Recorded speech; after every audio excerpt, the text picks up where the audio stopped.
Hey, this is Alex Belcher, and you're watching Real Talker. Alex, thanks for joining me today. Was looking forward to talking to you. I like talking to people behind the scenes, because there's always an interesting story behind it and that you don't see in the finished product. You know, you're kind of familiar, you go to the movies, you see the actors and the story play out, but when you, as a composer, like what is the first thing you do when you get to a project? Do you have like a list of checkpoints of things you look for? Wow, even picking a project or when you sign on to a project, what's like the first, where does your mind go to first? The first step is always a conversation with the filmmakers, with the directors and sometimes the producers to see where they want music to take the film. Because a lot of times we'll read the script, we can watch, a cut of the movie that they might have some temp music in, but the real creative process, for me, always starts with a conversation with the filmmaker. We want to know where they want the music to take the audience and what, because there's a lot of ways to, any given scene you could score it 5 or 6 different ways and be telling a different story. So that's where it starts, is we have an honest conversation with the filmmaker on where they need help in the film and where they want the story to go, and then we kind of go away to our little cubby like this and sit behind a piano and write a bunch of stuff, and then we hate it, and then we throw it out, and then we question why we ever did this for a living and how we ever got this far. And then we revisit some ideas, and it all starts with, that conversation. And from there, you try to get inspiration where you can, and when you get to that conversation, what are some things like you look out for? Like some questions. This is, in a sense, it's an interview, right? I mean, in one way. But what are some things you want to know from the filmmaker, and some things you want him to know from your end? Well, the big thing is we're looking for tone. How much of the storytelling lifting do you want music to do? Do you want it to be in the forefront? Do you want it to really push on the story? Do you want it to be kind of countering what you're seeing on screen and letting the audience know that actually something else is going on? Do you want the music to kind of just lay back and just kind of tread water and not really push on the story too much and just kind of be a little bit of a help to whatever's on screen? So those are the big things that we ask and try to get out of the directors, because the way I see a film and the way I listen to music, music is such a subjective thing, and what I perceive as, maybe emotional music, someone else might hear and feel the exact opposite. So the things we look for on top of, the tone is, what does certain music, what emotions does that evoke in our filmmakers? When they hear a certain chord, do they feel happy? Do they feel sad by that chord? And you could ask 10 different people and they may feel the same way. So it all starts with trying to narrow in on what A, they want, what tone they want, and B, what that actually means musically. So, like I said, it's such a subjective thing, music, that you could play one song to someone and they think, oh, this makes me really happy, and something else that makes someone else feel really sad. No matter what. Yeah, music is that way. People. Yeah. That's the kind of the beauty of it, that you can take it in so many ways. There's, especially without lyrics, right? I mean, that's what you're working with a lot of times. That it brings me. I have a lot of questions with that sense. When it comes to a movie, how much of an idea do you have before you watch it or read the script of what just knowing the idea of what the setting is, and talking to a filmmaker about it, and how much does it actually change after you see the clips and see the movie? How do you approach that whole thing before seeing it and after seeing it? Well, I like to keep an open mind before we see it, for the main reason being that reading something in a script can evoke a lot of different ideas that can be really helpful. But then when you see the first cut, you go, oh, you know what? It's a different tone than I read. Mm-hmm. So you try to have some ideas if you first read the script or get a little synopsis of the film. But I like to try to withhold some of that creative thinking until we've had a conversation with the director and we've watched the movie down, and before we really dive into the the nitty gritty of writing and getting tones and ideas and themes and sort of thing. Mm-hmm. how often when you watching the cut do you change? Like you get new ideas or things kind of flip around in your mind as opposed to what you maybe had said beforehand. Do you catch yourself sometimes changing kind of your view of it or image of it? Sometimes, yeah, and that's, I think that's true for all aspects of filmmaking. A lot of the times, I know a lot of directors who have set out to make one film and then they get halfway through and they've realized they've made a completely different film. And I think your success a lot of times in whether it's music or filmmaking is being able to adapt to those realizations. So, you know, it's not every film. It definitely wasn't like that on 21 Bridges. We were all very on the same page from the absolute get-go on what we wanted to do with the music, and that carried through all the way until the end, which we were very lucky. But that doesn't always happen. Sometimes you start a film thinking the score is going to sound one way, and you start making realizations. Happy accidents happen, and you realize that you've got to kind of adjust. Happy accidents, those are good things, right? Yeah, they're great. They're great things. You know, you might have written a couple of cues, and you think you've got a tone, and then you have an idea, and you go for it and it just kind of works, and so you have to adjust and backtrack a little bit, but that's all part of the creative process. And if you're lucky, like I've been in most of my career, you get to work with collaborators and directors, and you know, on this one with another composer, my mentor Henry, and it's a collaborative process, and none of those ideas are bad. You know, if you get halfway through and you go, "Ooh, what if we tried this?" And it's like, well, we don't have to worry that it kind of doesn't go with everything else. We can just kind of pursue it and see what's best for the film. And so when you've got a team that's really collaborative, then those sort of things aren't a big deal as long as you've got the time. Tell me about Henry. Tell me about your relationship with him. You mentioned him being a mentor, and that's someone accomplished in your industry. Yeah. In a lot of ways. What is it like to work with him? And tell me about your relationship prior to that, where he was mentoring to you. I met Henry, I think it's almost been 10 years, maybe 9 or 10 years ago, and I started working for him, just doing different things like technical, sort of making some instruments and making weird noises, recording them, turning them into instruments that he used on some films, and our professional relationship just kind of grew out of our shared love for a lot of the same films, a lot of the same books, and a lot of our shared take on storytelling. That, you know, it's a thing that Henry's very adamant about, is that he's not just a composer. It's the same. I feel the same way. We're not just composers, we're storytellers, and we just happen to use music as our medium. And so we kind of bonded on that early on in our professional career. And yeah, kind of just the more films we did together, I started writing and started doing different things, playing guitars for some of his projects, and was lucky enough, a couple years ago we did our first collaboration together for Netflix, a film called Io. And not long after that, we started 21 Bridges. So for me, it's been great because he is a mentor. He has taught me a lot. So to be able to work on films like 21 Bridges together and share that credit, it's an honor for me after having worked with him for so long. 21 Bridges, movies like that, where it's kind of mysterious and drama, you know, it's a thriller in a lot of ways. You know, these are the movies that music has so much of a factor in, right? I mean, music, you take away the score of any movie and you have a completely different movie. We don't realize, I think, as a lot of times as audience members, how you forget about the medium of the music in the background. It's almost like a layered in that's part of the you expected, but if you take it away, a movie's not a movie, right? Yeah, no, you're exactly right. When you do a movie like this, like 21 Bridges, and there's that mystery aspect, and the music really moves with the storyline in a sense where it sets up certain things, sets up certain actions and scenes, and the importance of it is crucial. Tell me about it on working on certain genres, like this sort of genre for a movie like this.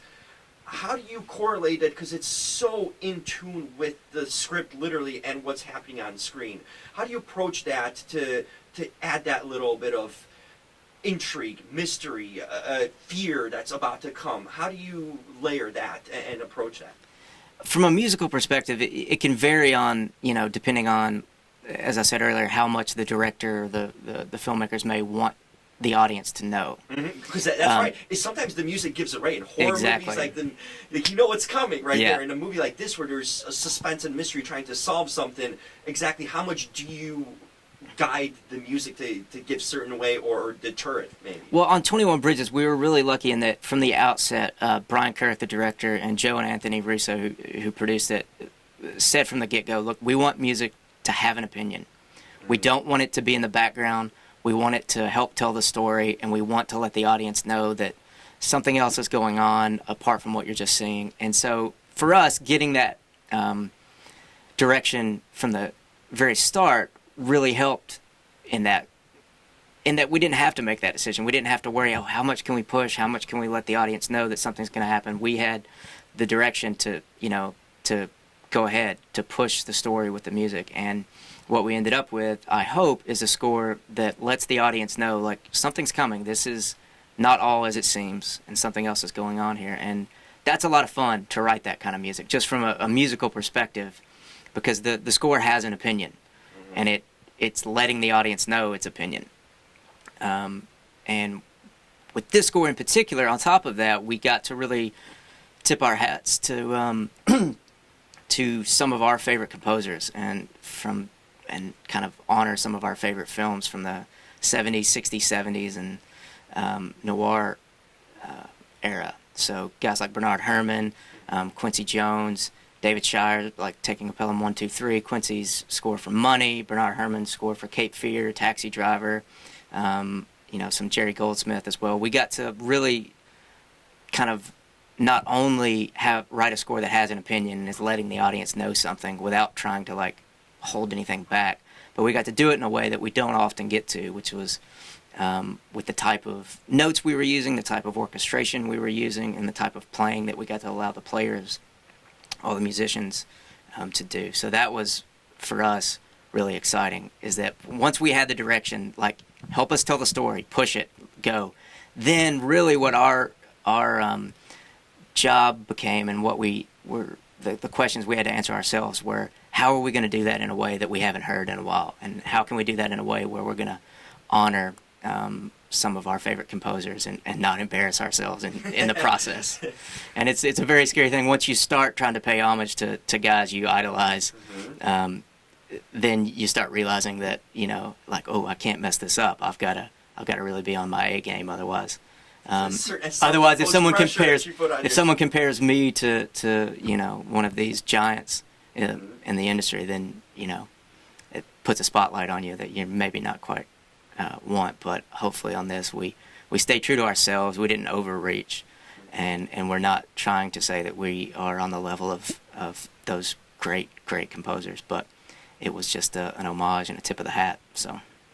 Now, when you look at what you guys do, you guys are kind of like the invisible storytellers, behind the scenes. Yeah. Maybe a few, people casually will know about Hans Zimmer or a John Williams in that way, but tell me about your job. It's so important, right? If you're the filmmaker, you know the importance of what you guys bring to the table. But then if you're a kind of a audience member, you don't recognize it. You guys go under the radar in so many ways. You hear the score, but you always don't even associate it unless it's really a Hans Zimmer where you're kind of looking forward to it before the movie even opens, because you're getting something there. Yeah, of course. Tell me about your approach to the job, in a sense, knowing that you're kind of, you recognize the part that you play in a movie, and it's crucial. It's literally crucial. But you guys kind of are the behind the scenes, in a sense, forgotten people to like an audience member going to see the movie. Yeah, I mean, for me, I love that aspect of it. Okay. I never wanted to be like a rock star or anything as a musician. So for me, this gig was a great sort of discovery when I was a young man of like, it's a way to do music, and I don't have to like be in a band or tour or any of that sort of thing, or be a composer, which is increasingly harder to do in the modern time. But I think, and I don't want to speak for Hans or John Williams or Silvestri or any of these current like working legends, but I think even they would probably say that even they are secondary to the film. No matter how big the composer is, it's still a film. It's not a piece of music. It's not a standalone art form, film music. So you're always going to be at the beck and call of the film. And whatever the film is trying to tell, the music can help, the music can tell a different story, but the audience is going to look first and foremost at the screen. And they're going to react with their eyes. And you have this great opportunity as a composer to help tell that story.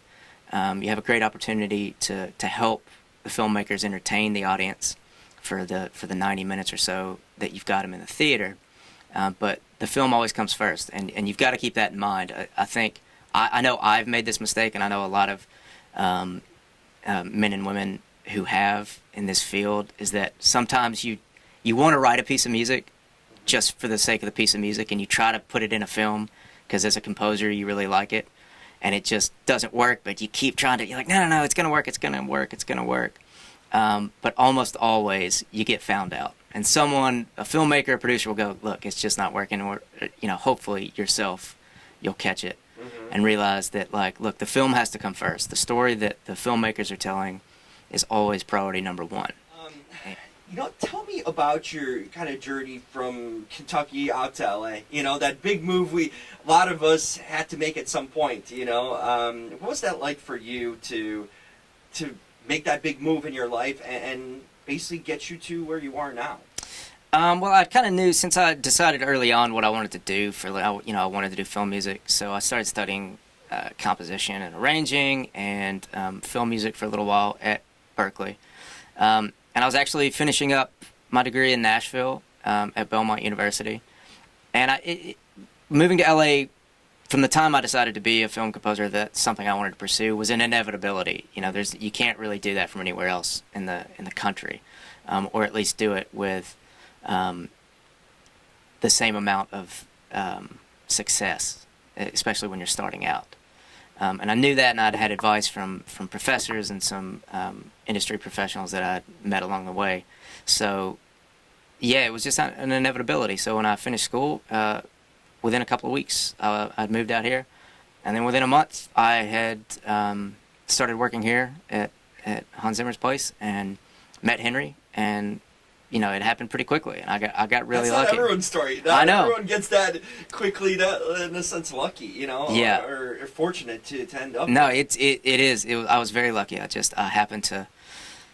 I think I called on a day where they needed some help, and I showed up the next week, and Henry was looking for some people to mess around on some synthesizers and make some noises and help out on the technical side of things as well, and we just happened to hit it off, and yeah, I got really lucky in that regard. But the decision to move to LA was one that I didn't really have to make. I knew if you want to work in film music, there's really only one place to be, and here in the States at least. So yeah, it was a pretty easy decision that was kind of made for me. So tell me about the community of the composers. What are you guys like? Do you guys interact together? Is there a fraternity in a sense with you? Because there isn't that many of you out there in a lot of ways. And this industry is kind of, I'd imagine it to be a smaller knit kind of group. Tell me, what is it like in that kind of fraternity of?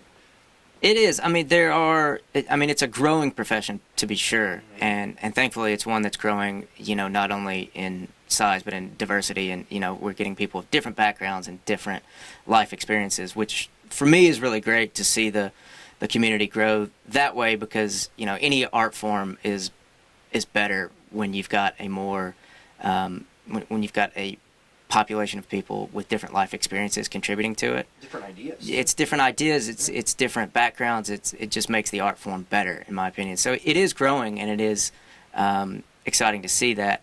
And there is definitely a camaraderie among composers. There's always that healthy competition too. Mm-hmm. Some of my best friends are composers. Matt Margerson and Dominic Lewis. We've been friends for years, and there's that healthy competition of wanting to kind of out-compose one another, but at the same time, it's a very demanding job because of the schedules, and so it's hard to kind of understand that if you haven't gone through it, and it's hard to understand some of the harder aspects of the job unless you've done it, as with any job. So that makes the sort of bonding a little easier and a little more natural, especially, you know, when you're on a project, and especially here at a place like this where there are a lot of composers working, and you wander the halls at midnight and everyone's kind of beating their head against their individual walls. You understand what Yeah, they're you going can through. be like, oh, yep, been there, know that, I know what you're going through. So yeah, there's definitely a strong community amongst composers, and you know, that's nice because it's a very isolating job to begin with. You know, you're sitting in a room, usually by yourself, writing music for What is that like? 12 hours it's a like, day. It would feel isolating in a sense. You're by the computer. You're constantly kind of thinking of different things. You know, like how do you stay sane in a lot of ways? You know, do you give yourself breaks? Like I'm always curious about that whole aspect. When you're locked in trying to put something together, you know, and there's that pressure too, and self-imposed or outside too, and you have this isolation in a sense. You're in a room, you know, it's not a typical office job or anything. Yeah. How do you kind of deal with that or approach that? I think it's something that you have to, it's different for everybody. You've got to learn your own limitations, and I think that takes everyone a while to do. And again, with any job, you've got to learn where that threshold for burnout is for Right. 'Cause for that's yourself. the thing you want to avoid. Once the burnout hits, you're kind of... And that's making different for some different people. You know, I know some composers who can work 100 hours a week, no problem. I know guys who just do 40 hours a week, and they're like, look, that's my threshold. I've got to have time with my family, with my friends, and it's really different for every person. But the most important thing is learning what that is for yourself. And then once you know what your threshold is, what's actually even harder than that is pulling yourself away when you hit that. You know, it's because this is also, you know, everyone who does this for a living, it's not only their job, it's their passion. It's, you know, Right. most of us could stop being a composer as easily as we could stop breathing. It's just, it's part of our identity. So when you start getting burned out, it's really hard to pull yourself away from that because it's such a part of who you are.